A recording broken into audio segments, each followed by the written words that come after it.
We begin tonight with a local pastor bringing the community together as they grieve over losing their loved ones to violent crimes. Today, elected officials, family members, and even strangers stood in solidarity during a special event calling for justice. 23 ABC's Kylie Walker has the details. Pastor David Vivas says one life is too many as he fights to seek justice for victims that have lost their lives to violent crimes within the city of Delano. So on Saturday, he held a vigil for the community to let them know that they are not walking on this journey of grief alone. Every morning, I wake up wondering if I'll get that phone call that a suspect has been arrested.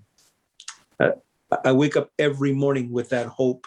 Pastor David Vivas is talking about the suspect that opened fire on his late son, who was killed last January while at a vigil for one of his friends who had recently passed away in a car accident. Never in my wildest nightmares did I ever think anything like this would ever happen. And when you get that knock at the door, that doorbell at 4 a.m, you know, sadly, it's like never good news. Which is why Vivas organized a vigil on Saturday to help families like his with the grieving process. To let families that have lost a loved one to a violent crime, to let them know that they're not forgotten, because many of these families, they feel forgotten.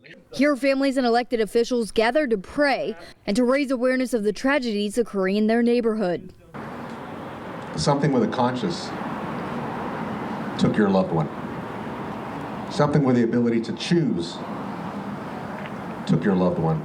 Someone took something that you cherished. And Chief Robert Navarro is one of those speakers, wanting to reassure those families they will continue to fight to seek justice. Because every day you wake up and you go to bed with this on your mind.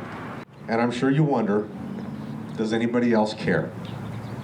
Well, I'm here to tell you that we care.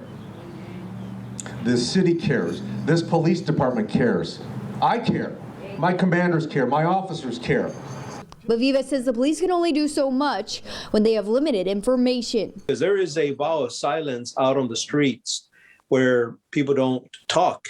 So Vivas asked those people to come forward. I speak directly into the camera because I believe it's important that they see a grieving father. I'm certain that they've watched these vigils. And so I still believe that people have a conscience, and somehow that human compassion will come upon them to do the right thing. Now, if you have any information on these violent crimes, you're asked to call the Kern County Secret Witness at the number on your screen.